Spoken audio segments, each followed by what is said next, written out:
Ladies and gentlemen, attention for 6 minutes and 40 seconds more. I realize I'm standing between you and drink, so I will indeed try to stick to the 6 minutes and 40 seconds. If I go over that, blame it on me, but I can't do anything with it. It's also my first time, like David said, I have this short presentations. I want a little bit more back to reality than the previous speakers did. Of course, this innovation is very interesting, but there's some more things going on. So on the one hand, I will show some European statistics and also some European developments. And mind you, UK is part of Europe, despite the fact most of you are talking about UK and Europe. I'm Dutch, I'm living in Belgium, I'm a European. So, if we look at Europe, they want to integrate the markets over there. And if we look at Europe, there's no thing as the United States of Europe. In fact, if you look at payments behavior, each and every country within Europe has a different way of making their payments. You see here the amount of credit transfers, direct debits, checks, e-money, other payment means, debit cards and other cards that includes credit cards and charge cards. And as you can see, especially in the retail payments or the payments we're talking about here, the point of sale payments, you see debit and credit cards on average about 30% together in the payments mix. But also you see that debit cards is taking a fair share of all of that. So I decided to focus a little bit more on the credit cards, or debit card side of things, and look at each country in more detail. So what I did, I took the total volume that's spent on debit cards per country and divided that per inhabitant to see whether the countries in Europe are balancing out. And not surprisingly, you see that the Western European countries are more than the European average, which you see here. I highlighted the UK, which are even more on the average. But the smart guys between you would argue, well, that's not a fair way of comparison. A Bulgarian citizen, you can't compare with a UK citizen because of the different economics. So that's a smart. It's a smart remark. So I decided to do the same thing, but this time I divided the total debit card spent in the country on the GDP of the country to balance that thing out. But again, not surprisingly, the picture is more or less the same. So the assumption was fair that in Western Europe we tend to use debit cards more than in other countries. If we take both proxies I showed you before together, you will see that indeed both proxies were point in the same way. The odd exception is here in Estonia, I don't know what it is, and the other one is Luxembourg here. Luxembourg obviously has more cards in the country than inhabitants, maybe for tax reasons, I don't know, which is blurring the picture a little bit more, although that will come to an end at some point in time. Here is another way of depicting it. This is the situation in 2010, debit card spending per country. This is the debit card spent per inhabitant. This is the compound annual growth rate over the past 5 years from 2005 to 2010. And the size of the bubble represents the actual spend in the whole of the country. And you see that this is a typical consulting BCG graph. This is the growth area, those are the cash cows. And again, here the Western European countries are they hanging there out nicely. In 2011, new figures were released. Pictures more or less the same. A little bit shift to the right, more competitive, not this high percentages anymore at this side, but well, quite interesting to see. It's a nice picture anyhow to come over to the time. Other thing, as we mentioned about cash displacement, I said, well, we can of course take the banknotes in circulation as a proxy for cash, but what I did in fact here was I took on the one hand the total value of ATM transactions in the country divided per inhabitant, and on the other axis the total point of sale volume spent on debit cards in a country per inhabitant, and plotted each of the countries over here. This diagonal bar is indicating the balance where both proxies would be equal. Interestingly, the EU average is more or less as much money spent on the point of sale as is pulled out of ATMs. UK seems to be a more cashless country than the more cash-oriented countries at this side.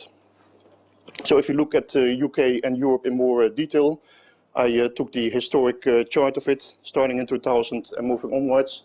You see again, UK more on the advanced side than the average of the EU and the Eurozone, by the way. The blocks are the European average and the triangles are the Eurozone average.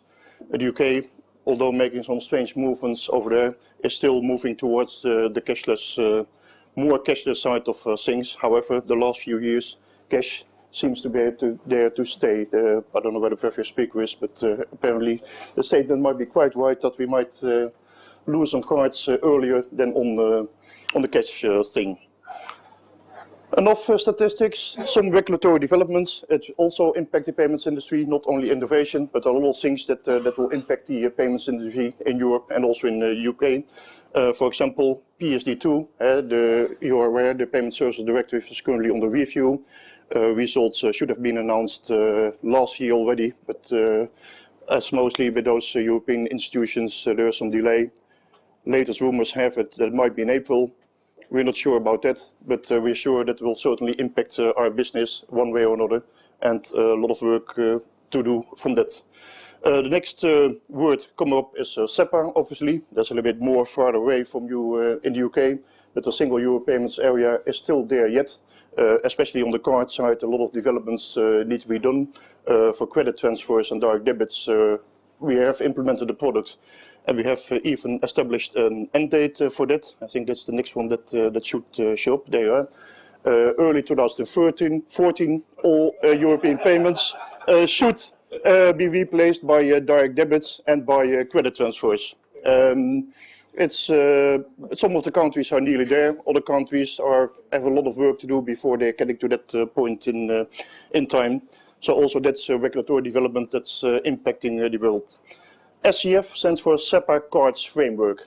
SEPA Cards Framework, although the fact that the European Payments Council decided to define two products, a credit transfer and direct debit, they didn't dare to design a card product. They just laid out some principles on which a card product should comply with in order to be SEPA compliant. Of course, it leaves a lot of room open for interpretation. This means the basic scheme can no longer exist or can be open to other things. A lot of discussions ongoing, a lot of open ends. We might maybe expect some regulations one way or another, but not yet that on the SEPA cards side. MIF is basically tied to the business model in card payments, the merchant of the multilateral interchange fee.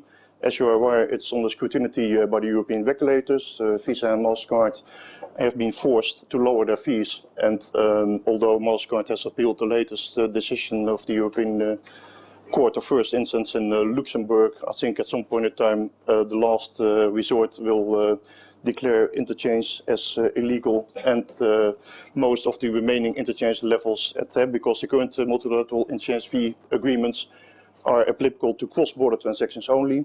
I think at some point in time, domestic levels will be under scrutiny of the same legislation as well. We will be moving towards a more single level in Europe. DG Competition is, of course, one of the friendly enemies in Brussels, indeed driving on the one hand these interchange development, but they're also interfering in some of the processes, for example, with the developments of some e-payments framework in Europe, by intervening in some of the work of the European Payments Council, where they're being accused of creating standards that might hamper competition within the industry. Duopoly is also a famous word used by some of the regulators as a result of this SEPA card framework, where cards should be made available that could work across borders. The obvious alternatives are at the moment two American companies, Visa and MasterCard. That's considered a duopoly. Regulators are calling upon the industry to come up with new initiatives. So far, none of the initiatives have really managed to get there. So also that's not going on. Payment institution, that's something new that has been evolved under the PSD and might further evolve on the PSD2.